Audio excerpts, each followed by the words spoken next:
Good morning, class. In this video, we are going to start chapter 5, that is separation of substances. Okay, so there are many techniques through which we can separate the mixture of material.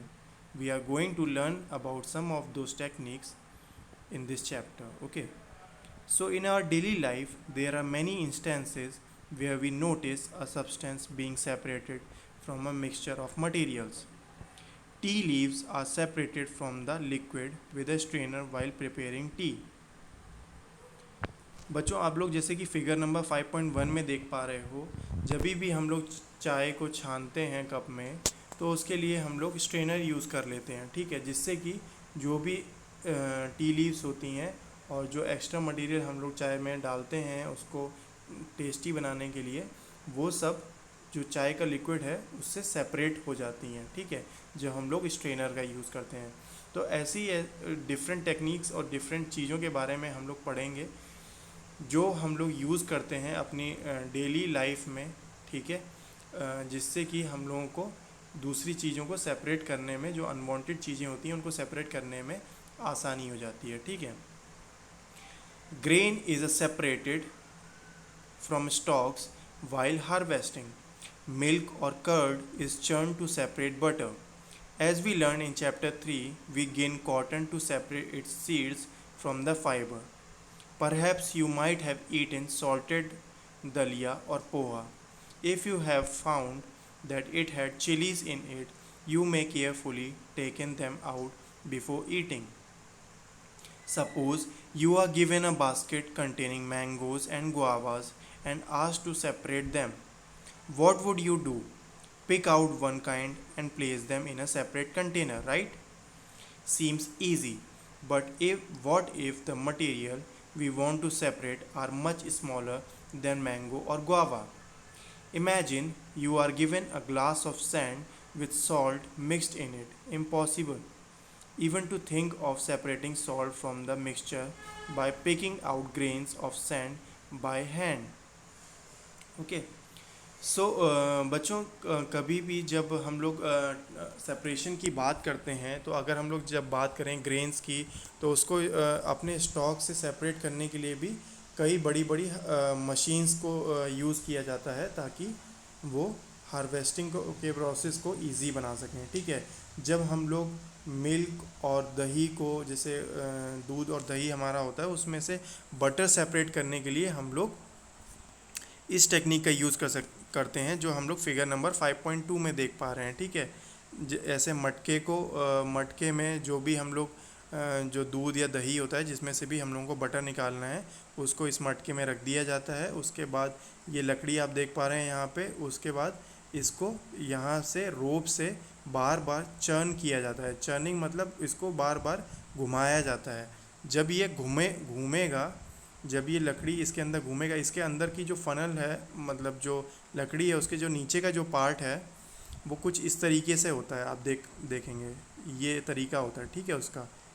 तो ये जो तरीका, जब ये चीज़ें घूमती हैं आपस में तो वो उसमें एक फोर्स प्रोड्यूस करता है, जो फोर्स जो हैवी पार्टिकल्स हैं उनको ऊपर लाने के लिए, ठीक है। जो हैवी पार्टिकल्स हैं वो ऊपर आ जाते हैं, ठीक है। तो जो बटर होता है वो ऊपर आ जाता है और जो मिल्क वगैरह रहता है वो नीचे बैठ जाता है, ठीक है। तो इस तरीके से हम लोग इसको चर्न करके इसमें से बटर सेपरेट कर लेते हैं, ठीक है। वहीं पे अगर हम लोग बात करें, जैसे प्रीवियस चैप्टर में हम लोगों ने फाइबर टू फैब्रिक्स में एक प्रोसेस के बारे में पढ़ा था जिसको बोलते हैं गिनिंग, ठीक है। गिनिंग क्या होता है? What is ginning? Ginning is the process in which the seeds of cotton are separated from it. Okay, हम लोग जब कॉटन का जो फ्रूट होता है जब उसको तोड़ते हैं, कॉटन्स को प्लक आउट करते हैं उनके प्लांट से, तो उसमें उसके साथ सीड भी आ जाता है और कई चीज़ें, डस्ट पार्टिकल्स भी आ जाते हैं। तो उसको जो सेपरेट करने का प्रोसेस होता है उसको गिनिंग बोलते हैं, ठीक है। तो वो भी एक टाइप का सेपरेशन है ना। और जब आपके घर में ब्रेकफास्ट में कभी दलिया या फिर पोहा बनता है सूखा, तो उसमें जैसे मम्मी लोग आपके मिर्च वगैरह डाल देते होंगे, तो कई बच्चों को मिर्च पसंद होती है, कई बच्चों को नहीं होती है। तो जिनको पसंद नहीं होती है तो वो भी सेपरेट करते हैं, ठीक है, वो मिर्च को अलग हटा देते हैं, वो नहीं खाते हैं क्योंकि उनको ज़्यादा स्पाइसी पसंद नहीं होता है, तो है ना। तो ये जो तरीके हैं ये सारे क्या बताते हैं कि हम लोग डेली लाइफ में कुछ ना कुछ सेपरेशन देखते ही हैं, और उनको सेपरेट करने का जो तरीका होता है वो भी अलग होता है। अभी तक हम लोगों ने बात की ऐसे सब्सटेंसेस और मटेरियल्स की जो बड़े हैं साइज़ में, जिनको आसानी से सेपरेट किया जा सकता है। बट अगर हम लोग बात करें ऐसे मटेरियल्स की जिनको सेपरेट नहीं किया जा सकता है, अब जैसे अगर हम लोगों को मान लिया जाए कि हम लोगों को मैंगोज़ और गुआवाज़ दे दिए हैं एक बास्केट में सेपरेट करने के लिए, हम लोग ईज़िली सेपरेट कर लेंगे क्योंकि we can hold them easily, okay, and we know them by color and by various properties that these are mangoes and these are guavas, okay. So they are easy to separate because we can hold them easily, okay. But if we talk about substances like salt or sand, if the salt or sand are mixed together, then is it easy to separate the sand or salt from each other? No, because it is very smaller in size, okay, we cannot hold it. So there are different techniques that are required for the separation of smaller substances, okay. In activity 1, in column 1 of table 5.1, this is the table 5.1, why do we separate substances, okay. So let's understand what we have to do in activity 1.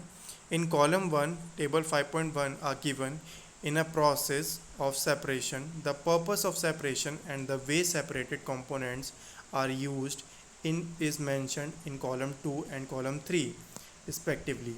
However, the information given in column 2 and 3 is jumbled up. Can you match each process with its purpose and the way the separated components are used? We see that before we use a substance, we need to separate harmful or non-useful substances that may be mixed with it. Sometimes we separate even useful components if we need to use them separately. The substances to be separated may be particles of different sizes or materials. These may be in any three states of matter, that is, solid, liquid, or gas. So, how do we separate substances mixed together if they are so many different properties? Okay, students, there is table number 5.1 that is given for you, all of you. Okay, you have to do this in your homework notebook. Okay, so here we have three columns. This is column 1, this is column 2, and this is 3. Now we are going to understand what we have to do in this activity. Okay, so first is separation process. Okay, so the first one is separate stones from rice. हम लोग stones को rice से क्यों separate करते हैं? Because हम लोग rice को खाते हैं, ठीक है, हम लोग राइस को बॉईल करके खाते हैं, लेकिन क्या हम स्टोन्स को खा सकते हैं राइस के साथ? नहीं खा सकते हैं ना। तो जो स्टोन्स हैं वो अनवांटेड मटेरियल है, अनवांटेड सॉलिड सब्सटेंस है, जो कि अगर हमारे पेट में जाएगा तो हमारे पेट में स्टोन्स कलेक्ट होके एक बड़ा स्टोन बन जाएगा, जिससे कि हमारी बॉडी के लिए एक्सक्रीशन प्रोसेस के लिए हमारे लिए हार्मफुल है, ठीक है। तो इसलिए हम लोग जो है राइस में से स्टोन्स को सेपरेट करते हैं, ठीक है। तो so the first one is separate stones from rice. Purpose for which we do the separation. हम लोग स्टोन्स को राइस से क्यों सेपरेट कर रहे हैं? These are the three things we have given for three different reason we have given. Okay, so we have to use the correct reason for it. Why do we separate the stones from rice? So the correct reason is to remove impurities or harmful components. Okay, we separate stones from rice is to remove impurities or harmful components. Okay, why do we why do we do with the separate what do we do with the separated components, हम लोग उन separated components के साथ क्या करते हैं? We throw away the solid component. Okay, हम लोग स्टोन्स को क्या करेंगे? चावल में से उठाएंगे और फेंक देंगे। स्टोन्स को चावल से सेपरेट क्यों कर रहे हैं? क्योंकि अगर वो हमारी बॉडी में जाएगा तो फिर वो हार्मफुल इफ़ेक्ट प्रोड्यूस करेगा हमारी बॉडी के लिए, ठीक है, वो हमारी बॉडी के लिए हार्मफुल है। इसकी वजह से हम लोग स्टोन्स को राइस से सेपरेट कर रहे हैं, ठीक है। Second one is churning milk to obtain butter. Okay, so हम लोग मिल्क या फिर कर्ड को चर्न क्यों करते हैं? उसमें से बटर निकालने के लिए, ठीक है। अब इस प्रोसेस को क्या बोलेंगे? To separate two different but useful components, that is a, to separate two different but useful components.